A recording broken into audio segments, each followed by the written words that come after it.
CPU bottleneck আসলে কি? একটা সহজ এক্সাম্পল দিয়ে শুরু করি।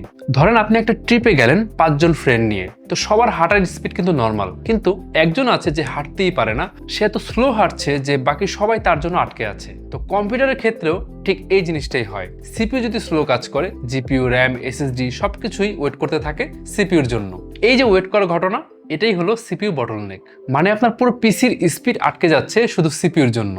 এখন কিভাবে বুঝবেন আপনার সিপিইউতে বটলনেক আছে? ধরুন আপনি গেমস খেলছেন, তখন জিপিইউর কাজ হচ্ছে সে গ্রাফিক্স রেন্ডার করবে, আর সিপিইউর কাজ সে গেমের লজিক, ফিজিক্স, এআই, ফ্রেম সব প্রসেস করবে।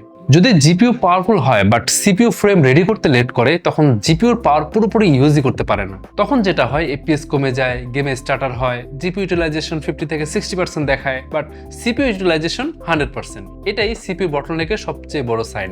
লাইক একটা এক্সাম্পল দিই, Ryzen 5 5600G প্লাস হচ্ছে RTX 3060, এই কম্বিনেশন জিপিইউ ক্যাপাবল হচ্ছে 120 FPS, বাট সিপিইউ প্রডিউস করতে পারে 60 FPS। তাই গেম 60 FPS এ কিন্তু লক হয়ে যাবে, এর উপরে আপনি আর ওঠাতেই পারবেন না।